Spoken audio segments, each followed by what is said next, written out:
오늘 우리가 함께 은혜를 나눌 귀한 하나님의 말씀은 신약성경 로마서 12장 2절 한 절의 말씀입니다.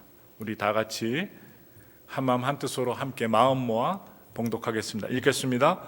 너희는 이 세대를 본받지 말고 오직 마음을 새롭게 함으로 변화를 받아 하나님의 선하시고 기뻐하시고 온전하신 뜻이 무엇인지 분별하도록 하라. 아멘. 저는 오늘 함께 봉독한 로마서 12장 2절의 말씀을 통하여 오직 마음을 새롭게 함으로라는 제목으로 은혜 말씀 나누겠습니다. 우리의 환경, 우리의 모든 생활을 지금 뒤돌아보면 정말 어려운 그 과정을 잘 겪으며 나왔습니다. 미국이나 한국이나 자영업자들이 힘든 시대라고 합니다. 렌트비와 집값이 너무나도 천정부지 치솟아 올라서 미국과 한국과 캐나다와 유럽 어느 지역을 빼놓지 못할 정도로 너무나도 올라서 홈레스들이 늘어나고 어쩔 수 없이 어려움에 처하는 이 환경 속에서 우리는 환경에 잘 적응해 나가려는 마음의 자세를 갖는 것이 중요하다고 저는 기도하면서 생각해 봅니다. 오늘 우리가 52주째 주일 예배를 드리면서 화요일 저녁 송구영 예배를 드리지 않습니다. 함께 기념하여 드리는 가운데 내년에 표를 놓고 오직 마음의 변화를 받아라. 우리 마음의 변화를 갖고 생각의 변화를 갖고 하나님의 축복의 그릇이 되고 은혜의 그릇이 되고자 오늘 말씀을 준비했어요. 프랑스에 몽테뉴라는 사람이 있습니다. 부유는 각 사람의 마음가짐에 달려있다. 사람은 마음먹기에 따라 행복하게 살기도 하고 불행하게 살기도 한다라고 주장했습니다. 그 사람뿐만 아닙니다. 영국의 존 밀턴이라는 사람은 이런 말을 했어요. 마음이 천국을 만들기도 하고 지옥을 만들기도 한다. 맞는 말씀입니다. 이 마음 먹음에 따라서 천국과 지옥이 될 수 있다는 말이죠. 더 나아가 미국의 윌리엄 제임스라는 사람이 이런 말을 했습니다. 마음가짐을 통해서 그 인생까지 바꿀 수 있다. 우리의 인생까지 바꿀 수 있다는 말씀이에요.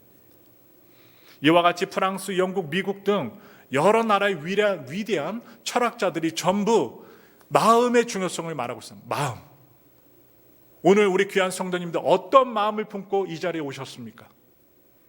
많은 크리스찬들이 행복하지 못하고 하나님의 축복을 받을 기회를 잃어버리는 것은 바로 그 마음의 준비가 되어 있지 않기 때문입니다. 마음밭이 준비되어 있지 않으면 받아 누리지 못한다는 거예요.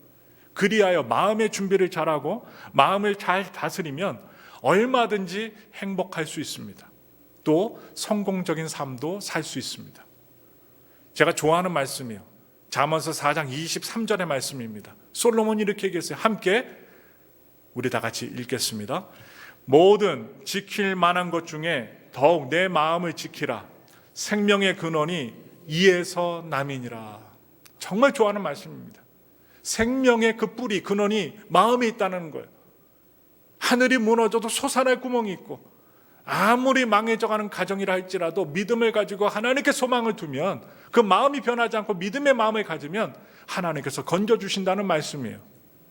성도님들, 재물을 지키는 것보다 건강을 지키는 것보다 더욱더 마음을 지키시기 바랍니다. 마음이 병들면 재물도 건강도 아무 소용이 없습니다. 그러나 마음을 잘 지키는 사람은 건강하게 장수하며 재물도 얻고 성공도 하여 행복한 삶도 살게 된다는 말씀이에요. 그래서 성경의 말씀을 보시면 하나님께서 기뻐하시는 마음은 여러 마음이 있어요. 감사하는 마음이에요. 오늘 특별히 예배 드리시면서 하나님께 감사하는 마음을 가지시기 바랍니다. 감사하는 마음을 가진 사람들에게 하나님께서 축복을 허락해 주십니다. 축복받기 위해서 감사하는 게 아니라 하나님의 은혜가 감사하여 52주째 드리는 전능하신 하나님 앞에 우리가 주일 예배 드리면서 감사해야 돼요. 또한 이 감사하는 마음, 기뻐하는 마음, 하나님이 기뻐하시는 마음은 여러분 강하고 담대한 마음입니다. 성경 말씀 읽겠습니다. 신명기서 31장 23절의 말씀입니다. 야훼께서 또 눈의 아들 여호수아에게 명령하여 이르시되 너는 이스라엘 자손들을 인도하여 내가 그들에게 맹세한 땅으로 들어가게 하리니 강하고 담대하라. 내가 너와 함께하리라 하시니라. 하나님이 강하게 하신대요. 또한 기도하는 마음, 하나님이 기뻐하십니다. 사무엘하 7장 27절의 말씀 읽겠습니다. 만군의 야훼 이스라엘의 하나님이여 주의 종의 귀를 여시고 이르시기를 내가 너를 위하여 집을 세우리라 하셨으므로 주의 종이 이 기도로 주께 간구할 마음이 생겼나이다. 여러분, 마음이 많더라고요. 깨끗한 마음도 있습니다. 우리 시편 51편 10절의 말씀 읽겠습니다. 하나님이여 내 속에 정한 마음을 창조하시고 내 안에 정직한 영을 새롭게 하소서. 깨끗하면 정직해지죠. 또한 정직한 마음을 하나님 기뻐하십니다. 시편 64편 10절의 말씀 읽겠습니다. 의인은 야훼로 말미암아 즐거워하며 그에게 피하리니 마음이 정직한 자는 다 자랑하리로다. 아멘. 하나님께 순종하는 마음을 가진 사람들에게 하나님께서 은혜와 축복을 베풀어 주시는 것입니다. 오늘 설교 말씀 들으시면서 2024년을 기억해 보세요. 2024년 한 해 동안 여러 가지 일들이 일어났습니다. 지나갔습니다. 그 가운데에는 어려운 일들과 아니면 좋은 일들이 있었어요. 그 일들을 경험하는 가운데 하나님께서 바로 우리를 보호하시고 함께 해주셨습니다. 이제 앞으로 다가올 수요일이면 새해가 됩니다. 2025년은 어떤 마음을 가지고 살아가야 할까요? 오늘 본문의 말씀을 함께 읽겠습니다. 로마서 12장 2절의 말씀입니다. 믿음을 갖고 함께 읽겠습니다. 너희는 이 세대를 본받지 말고 오직 마음을 새롭게 함으로 변화를 받아 하나님의 선하시고 기뻐하시고 온전하신 뜻이 무엇인지 분별하도록 하라. 지금 오늘 본문의 말씀은 사도 바울이 바로 로마 교회 성도들에게, 예수님을 믿고 개종한 로마 교회 성도들에게 오직 마음을 새롭게 하라고 교훈하는 말씀입니다. 그 당시에 로마 교인들은, 로마 교회 성도들은 예수 그리스도를 믿고 그리스도인이 되었지만 여전히 바로 죄악된 세상의 예전의 습관, 옛 습관을 버리지 못했습니다. 그리고 살았어요. 그 예들이 무엇이냐? 우상 숭배를 합니다. 또한 술 취하고 방탕하고 타락한 삶을 살고 질투와 시기로 인해서 그 교인들 간에 그 관계들 속에서 다툼이 매일마다 일어났습니다. 그들의 삶 속에는 그 다툼과 어려움, 그 옛 습관 때문에 희망도 없고 평화도 사라져버린 것입니다. 그래서 바울은 로마 교회 성도님들에게 마음을 새롭게 함으로 변화를 받아 하나님의 선하시고 기뻐하시고 온전하신 뜻이 무엇인지 분별하도록 하라고 이야기한 것입니다. 우리 이 세상은요, 밝아 보이지만 캄캄한 어둠 속에 살아가고 있습니다. 그 가운데 빛을 발견하고 죄악에서 선과 의를 발견하여 하나님과 함께하는 삶을 살라라고 사도 바울은 로마 교회 성도들에게, 오늘 우리들에게 말씀하고 있는 것입니다. 여기서 마음은요, 새롭게 하라고 합니다. 이 새롭게 하라는 것을 영어로 보면 리뉴얼이라고 합니다. 여러분, 리뉴라고 하는데 뭡니까?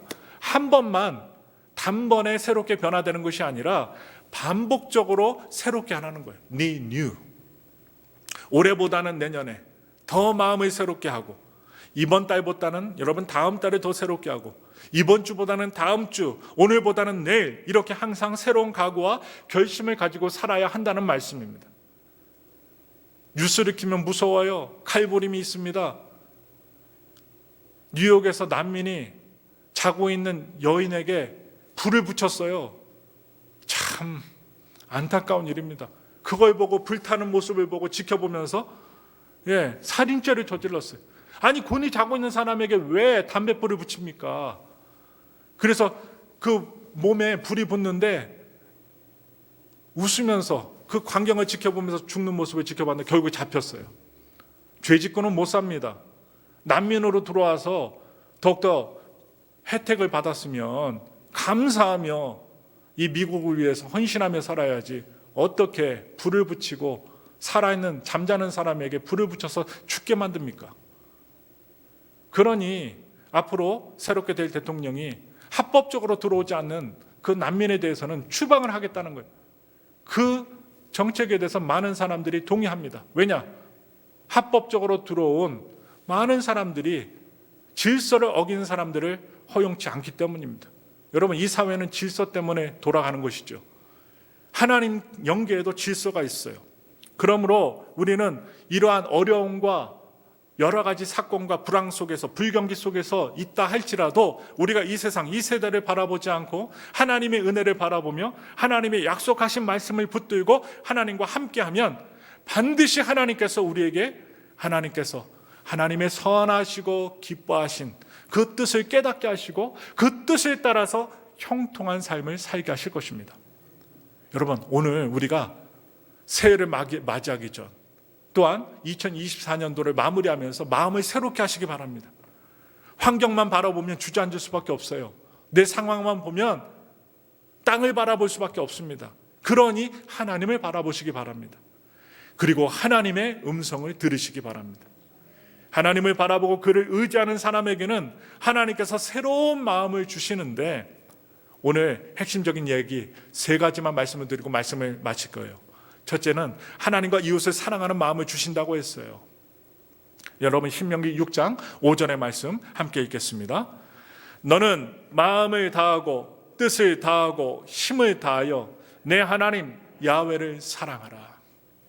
이 말씀은요, 모세가 세상을 떠날 때에 40년 연단과 시련을 통해 젖과 꿀이 흘렀던 가나안 땅에 들어갈 그의 후손들과 그 자손들을 모읍니다. 모아놓고 교훈한 말씀이에요. 하나님을 사랑하라. 축복의 땅에 들어가 그 자손들이 오랫동안 하나님의 축복을 누릴 수 있는 가장 중요한 요소가 무엇이냐? 바로 하나님의 교훈, 쉐마입니다. 들으라는 거예요. 그 들으라는 것의 핵심은 뭡니까? 하나님을 사랑하라는 거예요. 모세는 너희가 올바로 하나님을 사랑하고 하나님의 말씀대로 산다면 하나님의 축복이 오랫동안 너희와 함께 있을 것이라고 주장합니다. 그래서 오직 마음을 새롭게 하라는 이 말씀은 쉐마의 축복의 말씀입니다. 이 세상에서 무엇보다도 하나님을 사랑하라고 말씀하고 있어요. 그리고 이웃까지 사랑하라고 하였습니다. 하나님께 사랑을 풍족하게 받은 사람은 바로 그 넘치는 사랑을 통해서 이웃까지 사랑하게 돼요. 여러분, 분란 있는 가정, 항상 불평불만하고 싸움닭처럼 싸움하시는 분들 한번 보세요. 사랑에 메말라 있어요. 더 깊이 상담을 하다 보면 무엇이 부족한가? 어릴 적부터 부모에게 사랑을 못 받았고, 그리고 형제들끼리 사랑 못했기 때문에 항상 사랑을 받고자 구애합니다. 그래서 조금만 모자람이 나면 샹숑 하면서 어떻게 싸우는 거예요. 여러분, 그래서 사랑을 충만히 받은 사람은 얼굴에 드러납니다. 잘 익은 복숭아처럼 보실보실하면서 사람들이 들러붙어요. 왜 들러붙습니까? 보실보실하고 푸근하고 안기기 쉽고 말을 잘 듣고 소통이 되니까 사랑을 받게 되면 하나님과 소통하고 이웃과 소통할 수 있다는 말씀이에요. 마태복음 22장 말씀을 보면 율법사가 나와요. 그것도 한 율법사가 나와서 예수님을 시험합니다. 선생님이요, 율법 중에 어느 계명이 큽니까? 라고 예수님을 시험합니다. 유대인의 율법이 몇 개나 있는 줄 아세요? 613가지입니다. 100개도 아니에요. 613가지 율법이 있어요. 그 조항이 있는데, 그러다 보니 그 많은 율법을 지키는 것은 매우 어려운 일이었습니다. 그래서 그 계명 중에서 예수님, 당신이 하나님의 아들이라고 하는데 그 613가지의 계명 중에 어느 것이 중요하고 어떤 것을 먼저 지켜야 합니까? 라고 시험하기 위하여 질문한 것입니다. 우리 다 같이 마태복음 22장 37절부터 40절의 말씀을 함께 읽겠습니다. 예수께서 이르시되 내 마음을 다하고 목숨을 다하고 뜻을 다하여 주 너의 하나님을 사랑하라 하셨으니 이것이 크고 첫째 되는 계명이요 둘째도 그와 같으니 내 이웃을 내 자신같이 사랑하라 하셨으니 이 두 계명이 온 율법과 선지자의 강령이니라. 예수님께서 시험하려는 그 질문에 첫째는 내 마음을 다하고 목숨을 다하고 뜻을 다하여 주 너의 하나님을 사랑하라 하셨으니 이것이 크고 첫째 되는 계명이다. 아주 정확하게 대답하시고 둘째는 내 이웃을 내 몸과 같이 사랑하라. 이렇게 대답하셨어요. 참 놀라운 말씀입니다. 600개 이상의 율법을 아주 간단하게 요약하여 정리하셨어요. 하나님을 사랑하고 이웃을 사랑하는 대답으로 사랑의 완전성을 이야기하신 것입니다. 십자가 사랑이에요. 십자가 사랑. 하나님 사랑, 이웃사랑, 십자가입니다. 인생을 어떻게 살아야 할까요? 사랑으로 살아야 합니다. 사랑을 잃어버린 사람과 사랑 대신 증오와 미움이 가득한 사람은 결코 행복한 삶을 살 수 없습니다. 출애굽기 20장 6절의 말씀에 모세가 이런 이야기합니다. 그 말씀 보겠습니다. 출애굽기 20장 6절 말씀 읽겠습니다. 나를 사랑하고 내 계명을 지키는 자에게는 1000대까지 은혜를 베푸느니라. 아멘. 여러분, 무엇보다 하나님 사랑하시기 바랍니다. 하나님 사랑하기. 2025년도에는 하나님 더욱더 사랑하시며 사셨으면 좋겠습니다. 하나님의 계명을 지키는 자에게는, 계명을 어떻게 지킬 수 있어요? 하나님 사랑하면 지킬 수 있는 거예요. 부부가 서로 사랑하면 정조를 지킬 수 있는 거예요. 자녀와 부모가 서로 사랑하면 온전한 가정, 사랑이 충만한 가정을 이룰 수 있는 것입니다. 그러므로 하나님의 계명을 지키는 자에게는 하나님께서 그 후손의 1000대까지 은총을 베풀어 주신다고 합니다. 요한에서 4장 7절부터 8절 말씀, 사도 요한의 말씀을 읽겠습니다. 사랑하는 자들아, 우리가 서로 사랑하자. 사랑은 하나님께 속한 것이니 사랑하는 자마다 하나님으로부터 나서 하나님을 알고 사랑하지 아니하는 자는 하나님을 알지 못하나니 이는 하나님은 사랑이심이라. 아멘. 하나님이 사랑이시래요. 사랑은 하나님께로부터 옵니다. 그러므로 우리는 먼저 하나님을 사랑해야 합니다. 세상 사람들 무엇부터 사랑해? 자기 자신부터 사랑합니다. 하나님부터 사랑해야 돼요. 하나님을 사랑할 때 우리에게 어떤 결과, 어떤 열매가 나타날까요? 하나님을 사랑하는 자들에게 복을 주신답니다. 복을 받아요. 신명기 7장 12절부터 13절의 말씀을 복받는 마음으로 읽겠습니다.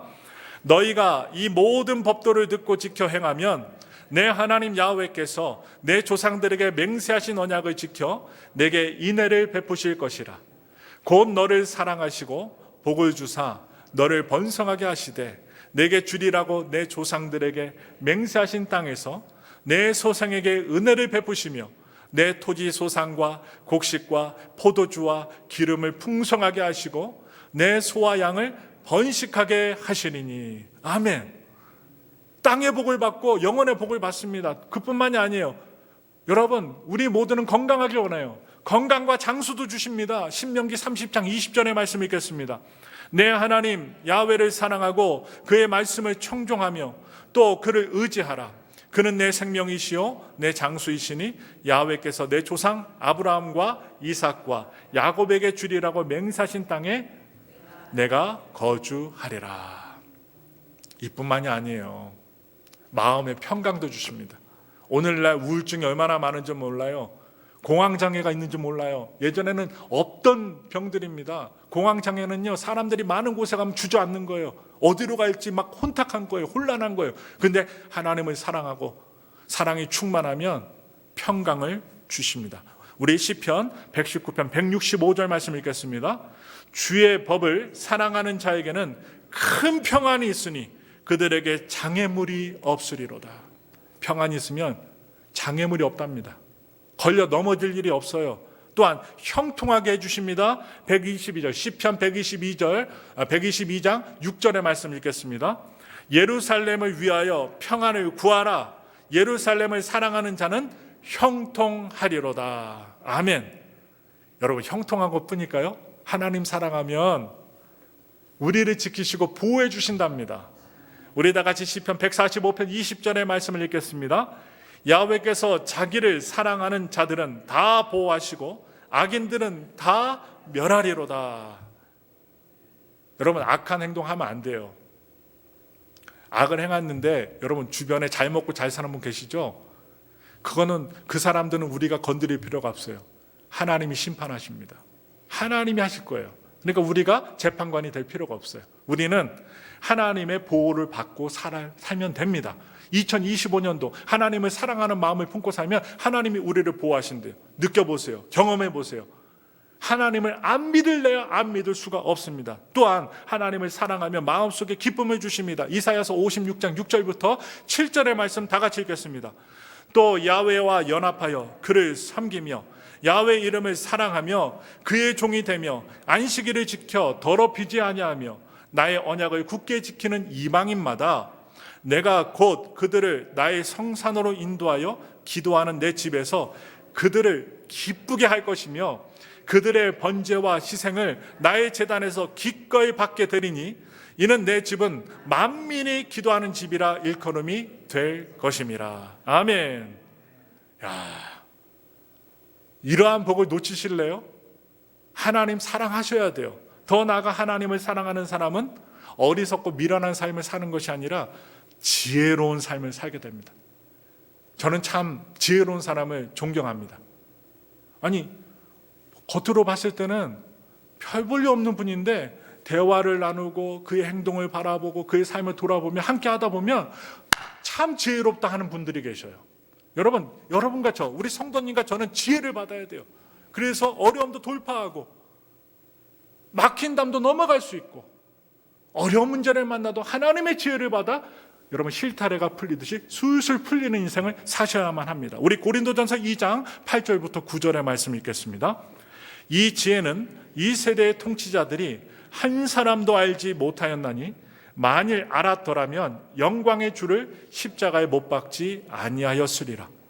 기록된 바 하나님이 자기를 사랑하는 자들을 위하여 예비하신 모든 것은 눈으로 보지 못하고 귀로 듣지 못하고 사람의 마음으로 생각하지도 못하였다함과 같으니라. 가장 좋은 지혜가 무엇일까요? 예수님을 아는 지혜입니다. 구원에 이르는 지혜입니다. 그냥 비나이다 아니면 무교로 사는 인생이 아니라 우리를 창조하신 전능하신 하나님을 알고 우리를 위해서 구원을 베푸신 예수님을 알았다는 그 지혜가 얼마나 놀라운 것인지 여러분 천국에 가보시면 아시게 될 거예요. 5세기 로마 교부 아우구스티누스가 있습니다. 이 사람이 이런 말을 했어요. 사랑이 적은 자는 기도가 적고 사랑이 많은 자는 기도도 많다라고 이야기했습니다. 무슨 뜻입니까? 기도를 많이 하는 사람은 사랑이 많다는 거예요. 그래서 우리는 무엇 해야 됩니까? 예수님을, 하나님을 사랑하는 마음으로 기도해야 된다는 거예요. 그래서 사랑이 풍족하기를 원하는 사람은 기도를 많이 하시기 바랍니다. 교회에서 집사, 안수집사, 장로, 권사 등 직분을 맡은 사람도 기도를 많이 해야 여러분 사랑이 풍족해져서 전도도 하고 착한 일도 하게 되는데 기도하지 않으면 여러분 무엇이 메말라요? 사랑이 메말라요. 사랑이 메말라서 자신이 해야 될 일 제대로 하지 못하고 사명 감당 못한다는 것입니다. 목회자도 마찬가지예요. 목사도 기도하지 않으면 사랑이 메마릅니다. 그래서 어떻게 해요? 분란이 일어나는 거예요. 싸움이 일어나는 거예요. 그래서 하나님은 사랑이십니다. 하나님의 사랑을 넘치게 받고 다른 사람들에게 사랑을 주어서 그 사랑 때문에 꽃을 피우고 열매를 맺는 여러분들이 되시기를 주님의 이름으로 축원합니다. 오늘날 사람들은요, 사랑보다 무엇을 중요시 여겨요? 돈을 중요하게 여깁니다. 돈을 따라가지만 여러분 돈 때문에 멸망합니다. 반면 돈보다 사랑을 따라 실천하는 사람들은 처음에 손해보는 것 같아요. 베푸니까요. 없는데도 빵 한 조각 있으면 나누어서 주거나 베풀어요. 그러니 처음에는 손해를 보는 것 같지만 세월이 시간이 흘러가면 갈수록 사랑도 재물도 축복도 성공도 사람들 안에 인정도 받게 됩니다. 여러분 다시 한번 말씀드려요. 2025년 어떻게 사시겠습니까? 여러분 어떻게 살려는 마음을 갖고 계세요? 어디에 가치관을 두고 계세요? 세상 사람들이 돈, 명예, 권세를 따라갈지라도 하나님을 믿는 우리들은 하나님과 함께함을 통해 하나님을 먼저 사랑하고 이웃을 사랑하여 사랑의 씨앗을 많이 뿌려서 2025년도에 축복의 열매를 많이 거두시기를 축원합니다. 또 두 번째는 예수님의 마음이에요. 예수님의 마음. 우리 빌립보서 2장 5절부터 8절의 말씀 함께 읽겠습니다. 너희 안에 이 마음을 품으라. 곧 그리스도 예수의 마음이니 그는 근본 하나님의 본체시나 하나님과 동등됨을 취할 것으로 여기지 아니하시고 오히려 자기를 비워 종의 형체를 가지사 사람들과 같이 되셨고 사람의 모양으로 나타나사 자기를 낮추시고 죽기까지 복종하셨으니 곧 십자가에 죽으심이라. 아멘. 이 말씀 보시면 예수님이 자신을 낮추셨대요. 자신을 낮추시고 낮추어 죽기까지 순종을 다해서 십자가에 죽으셨답니다. 그 결과 부활하시고 승천하셔서 만왕의 왕, 만주의 주가 되셨답니다. 하나님의 큰 역사를 이루셨습니다. 사명을 감당하셨어요. 그래서 예수 그리스도의 마음은 겸손한 마음, 순종하는 마음입니다. 잠언서 29장 23절의 말씀에 이런 말씀이 있어요. 함께 읽겠습니다. 사람이 교만하면 낮아지게 되겠고 마음이 겸손하면 영예를 얻으리라. 참 진리의 말씀이에요. 예수님이 보여주신 그 모습과 잠언에서 말씀하고 이 말씀은 정말로 절묘합니다. 자기 스스로 교만하면 환경이 그를 내리쳐서 강제로 밑바닥에 떨어뜨립니다. 나 잘났어 하면 어떻게 해요? 사람들한테 인정 못 받아요. 손가락질 당합니다. 돈 많다고 아니면 많이 배웠다고 막 입을 크게 벌리고 나팔을 불고 다니면 그 주변에 사람들이 없어요. 사람이 없어요. 여러분 에브리데이 맨날 잘난 체 하는 사람 여러분 좋아합니까? 막 멀리서 보고 도망갑니다. 맨날 잘난 체 하니까. 그런데 겸손하면 여러분 사람들이 모입니다. 겸손하면요 대화할 때 듣게 되는 거예요. 근데 교만하면요 대화할 때 말 끊어먹어요. 한 구절 끝나면 자기 얘기합니다. 그럼 어떻게 될까요? 대화가 끊어지는 거예요. 그래서 교만하게 살아서는 안 됩니다. 겸손하게 살아야 한다는 거예요. 마태복음 11장 29절의 말씀, 우리 예수님께서 제자들에게 하신 말씀입니다. 함께 읽겠습니다. 나는 마음이 온유하고 겸손하니 나의 멍에를 메고 내게 배우라. 그러면 너희 마음이 쉼을 얻으리니. 여러분 예수님 그 마음, 온유하고 겸손한 마음을 우리가 따라 행하면, 여러분 따라해 보세요. 다른 사람 따라가지 말고 예수님 따라하세요. 저도 따라오지 마세요. 옆에 사람 따라하지 마세요. 예수님만 따르세요. 이게 진리예요. 예수님을 따라서 마음이 온유하고 겸손하면 무엇이 다가와요? 여러분 참 쉼을 얻는답니다. 오늘날 쉬기 쉽지 않아요. 핸드폰이 너무나도 발달돼 갖고요 24시간 유튜브 보고요, TV 보고요, 뭐 여러 가지 다양합니다. 은행 업무서부터 이 핸드폰 하나면 다 돼요. 그런데요, 이 핸드폰 때문에 다 거북목이 되었어요. 다 아래만 쳐다보니까. 현대적인 물질 문명이 주는 좋은 것도 있지만 이런 것들 때문에 병이 다가오고요. 오히려 SNS 많이 하다 보니까 사람들은 뭐만 올려요? 잘난 모습만 올립니다. 자고 일어나서 눈곱 떼지 않는 모습 안 보여줘요. 잘나고 어디 여행 가고 좋은 모습만 다 올리니까 사람들이 SNS 볼 때마다 어떻게 부러운 거예요. 시기와 질투심이 발동됩니다. 나는 못 사는 것 같은데 다른 사람들은 모두 다 잘 사는 것 같아요. 아니에요. 잘난 모습만 보여주기 때문에 남들의 모습은 좋아 보이는 것뿐입니다. 한 발치만 좀 깊이 들어가 보면 다 쌀밥 먹고 빵 먹고 화장실 가고 숨 쉬고 아침에 일어나면 입에서 냄새 나고 똑같아요. 여러분 예수님 안에 참 자유가 있다는 거예요. 그래서 여러분들 우리 성도님들 평안하게 사시기 원하세요? 겸손해지십시오. 하나님께서는 하나님께 순종하는 겸손한 사람을 사용하십니다. 높이 들어 쓰십니다. 아브라함은요 겸손함으로 믿음의 조상이 되었고 모세는 바로 겸손했기 때문에 하나님께서 민족의 지도자로 세워주셨다라고 출애굽기 4장 19절에 나와요. 이스라엘의 명왕이었던 다윗도 겸손함을 통해 그의 죄를 하나님께 용서받았습니다. 여러분 성경을 보세요. 성경에 나타난 하나님께 기름 부음을 받고 크게 쓰임 받은 모든 사람들은 모두 다 겸손한 사람들이었습니다. 가정도, 직장도, 교회도, 사회도 마찬가지입니다. 이 나라가 평안하고 분쟁과 투쟁과 다툼이 사라지려면 모든 사람들이 다 겸손한 마음으로 하나님 앞에 감사하며 살아야 할 것입니다. 저도 감사한 일이 많아요. 이 미국에 와서 해결하기 힘든 일이 있습니다. 이 머리 깎는 거예요. 한국에는 미용실이 너무나도 많아갖고 잘 자르는 분들이 너무나도 많아서 골라서 갔습니다. 근데 이 미국은 자칫 잘못 가면 저를 멕시코 사람으로 만들었어요. 모이칸으로 만들더라고요. 아니 사진까지 보여주고 이렇게 깎아달라는데 오케이 하고서 잘라놓고 거울을 보면 옆에를 갖다가 다 중학생 머리로 다 잘라버려요. 짧게 2주만 있으면 잘하게끔. 그리고 뚜껑만 남겨놔요. 잔디 머리처럼 뚜껑만 남겨놔갖고 도저히 머리를 깎을 수가 없어요. 근데 우리 사모님에게 달란트를 주셔갖고 머리가 지저분해지면 우리 사모님께서 머리를 단정하게 깎아주십니다. 그래서 오늘 머리 깎고 나왔어요. 머리가 지저분해지면 아직 안 깎으셨구나 라고 생각해 보시면 돼요. 그것도 감사하더라고요. 우리 사모님이 머리를 깎아주시더 너무나도 감사한 거예요. 여러분 웃으시는데요, 여러분 경험해 보셔서 아실 거예요. 여성분들도 파마 잘못하면요, 티나 터너가 돼요. 막 머리가 이렇게 팝콘처럼 막 붕 떠갖고 어디를 못 다니실 거예요. 미친 사람이라고 할까봐. 우리가 이민생활 하면서 이 머리털 하나 깎는 것도 어려운데 이 한 해 동안 머리 정리 잘하고 이 강대상에 서고 예배 올 수 있으니 얼마나 감사해요. 여러분 감사하시기 바랍니다. 교만은요, 영적인 암이에요. 육적인 암이 고통스러운 것만큼 영적인 암도 고통스럽습니다. 사랑과 만족과 감사와 기쁨을 하나씩 좀 먹고 망가뜨리는 것이 바로 영적인 암입니다. 그리고 그것은 뭡니까? 교만이에요.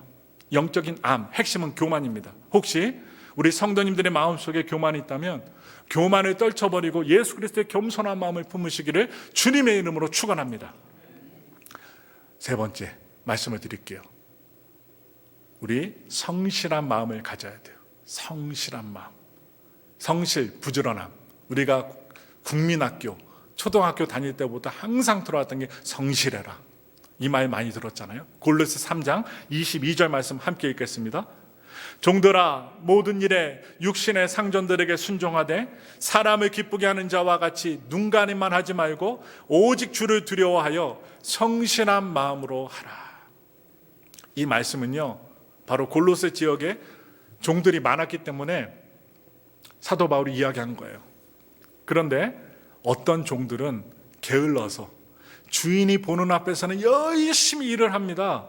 그런데 주인이 딱 사라지면 어떻게 해요? 주저앉아서 낮잠 자고 자빠지고 게으름을 폈답니다.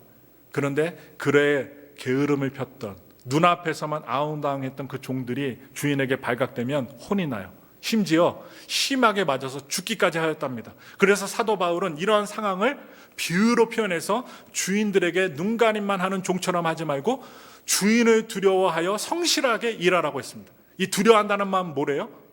두려워한다, 믿는다는 거예요. 주인을 믿는 사람들은 눈가림으로 일하지 않습니다. 성실하게 일합니다. 그러므로 우리는 전능하신 하나님을 믿잖아요. 하나님께는 하는 척만 하는 것이 통하지 않습니다. 하나님의 눈은 곳곳에 달려 있어요. 어디에서나 우리를 지켜보십니다. 그래서 우리는 부지런히 각자의 직분에 맞게 최선을 다해야만 합니다. 잠언서 28장 10절의 말씀 함께 읽겠습니다. 정직한 자를 악한 길로 유인하는 자는 스스로 자기 함정에 빠져도 성실한 자는 복을 받느니라. 여러분, 성실한 자가 복을 받는데요, 우리 주변에 우리 주변 사람 볼 필요도 없어요. 바로 우리 성도님들 보면 돼요. 미국 와서 성실하게 살았으니까 하루 굶지 않고 세 끼 먹고 살잖아요. 맨 처음에 영어도 모르고 멕시코 스페니쉬도 모르고 살았는데 그래도 성실하게 사니까 어떻게 해요? 한국 사람들이 그래도 먹고 살게끔 되었어요. 그만큼 성실이 중요합니다. 성실한 자는 복을 받으리라 말하고 있잖아요. 우리는 애쓰고 수고하고 노력하고 있습니다. 성경에 아주 우리의 마음을 찔르는 말씀이 있어요. 일하기 싫은 자는 먹지도 말라. 일하기 싫은 자는 먹지도 말라고 나와 있어요. 로마서 12장 11절 말씀 읽겠습니다. 부지런하여 게으르지 말고 열심을 품고 주를 섬기라. 주를 섬기는 일에 가장 열심을 내라는 말씀이에요. 많은 사람들이 무슨 핑계대요? 바쁘다는 핑계로 하나님 앞에 예배드리지 않는 것은 용납되지 않는 행동입니다. 무엇보다도 먼저 하나님 앞에 충성하고 그 다음에 이 세상 일에 대해서 열심을 다해야 합니다. 하나님은 부지런한 사람, 성실한 사람, 하나님을 잘 섬기는 사람에게 축복과 은총을 주시되 특별히 성실한 사람에게 땅의 기업으로 주신답니다. 땅을 기업으로 주신대요. 재물을 풍족하게 주신답니다. 잠언서 10장 4절에 나와요. 또한 후손을 번창하게 해주신답니다. 그러나 악하고 게으른 자는 가난하게 되고요, 고통이 닥쳐오고요, 특별히 고통이 닥쳐오면서 빈궁이 찾아옵니다. 결국에는 마태복음 25장 26절부터 29절에 보니까 있는 것도 빼앗기게 된답니다. 게으른 사람은 건강도 재물도 명예도 권세도 다 빼앗긴다는 말씀이 성경에 나와요. 그러므로 우리는 부지런하고 성실하게 살아야 합니다. 여러분, 주일 예배 드리는 것도 부지런하지 않으면 예배 못 드려요. 여러분, 좀만 새벽 예배도요, 딱 눈을 떴는데 좀만 한 5분만 눈 감자 하면 어떻게 해요? 꼭 깨우 하면서 어떻게 해요? 5시 20분에 예배를 드리는데 7시에 눈이 딱 떠진다니까요. 예배 못 드려요. 이제 새해는 더 부지런하십시오. 요즘 젊은이들과 아이들에게 암이 많이 번진대요. 심각한 일입니다. 젊은이들이 암이 많이 번지고 있다고 합니다. 그런데 여러분, 절대로 암에 걸리지 않는 신체 기관이 있대요. 심장입니다. 심장은 그 어떤 기관보다도 암에 걸리지 않는답니다. 왜 그럴까요? 심장은요, 24시간 항상 뛰고 있기 때문에, 가동되고 있기 때문에 암이 생기지 않는다고 합니다. 물론 과로해서 아니면 염증이 생겨서 심장병이 생기긴 하지만 심장 자체적으로 암이 생기지 않는다고 합니다. 그러므로 이에 빗대어 보면 부지런한 사람은 게으른 사람보다 병이 잘 걸리지 않아요. 그러면 시골에 있는 할머니들이 농사 에브리데이 짓는 분들이, 매일마다 농사 짓는 분들이 허리는 꼬부라질지언정 중병에 걸린 분들 봤어요? 아니면 어떻게 몸무게가 너무 나가고 어떻게 해요? 움직이지 못하는 분들 봤어요? 절대로 없어요. 부지런한 분들, 여러분, 그분들이 돌아가시기 직전까지 눈과 귀가 새하지 않습니다. 손톱, 발톱은 좀 이렇게 다를 수는 있어도. 왜 그렇습니까? 부지런하기 때문입니다. 그러므로 여러분도 부지런하게 운동도 하고 일도 하고 열심히 기도도 하고 예배를 드리시기 바랍니다. 치고이너 바이젠이라는 유명한 스페인의 바이올린 연주자, 여러분, 사라사테가 있습니다. 그림에 나오죠. 이분이 그렇게 바이올린 연주를 잘한대요. 그런데 이분의 사라사테의 연주를 들었던 어느 비평가가 그를 천재라고 추켜 세웠습니다. 당신은 천재라고. 그런데 그가 그 이야기를 듣자마자 고개를 저으면서 이런 말을 했어요. 저는 천재가 아닙니다. 지난 34년 동안 하루도 거르지 않고 14시간씩 연습을 했습니다. 여러분, 14시간 연습을 했기 때문에 천재적인 연주를 할 수 있게 된 거예요. 예배도, 기도도 마찬가지예요. 사업하시는 분들도 많이 계시겠지만 여러분, 열심히 일하고 성실하게 일하기 때문에 번창하게 되는 것입니다. 여러분, 만약 하루도 거르지 않고 여러분들이 말씀 보고 기도하고 예배드리고 열심히 일하신다면 하나님께서 반드시 응답해 주실 것입니다. 반드시 응답해 주셔요. 그런데 하나님이 싫어하는 것만 골라잖아요. 요리 밴드, 저리 밴드, 참기름을 갖다가 온몸에 발라갖고 어떻게 해요? 말씀 안 봐, 기도해야 될 때 기도 안 해, 예배 드리라고 아무리 말해도 어떻게 해요? 가뭄에 콩나도 예배를 드리신 분들이 계셔요. 그러지 말라는 거예요. 그러지 말라는 거예요. 마음을 새롭게 하시기 바랍니다. 다른 사람을 미워하고 다투는 것보다 하나님을 사랑하고 이웃을 사랑하며 예수 그리스도의 마음으로 겸손하고 성실하며 주어진 일을 최선을 다해 여러분 살게 해달라고 오늘 결단하시길 바랍니다. 마음을 새롭게 함으로 가정과 직장과 사업장에서 새로운 축복과 기적을 체험할 수 있는 귀한 우리 엘파소 스모크의 성도님 되시기를 예수님의 이름으로 축원합니다.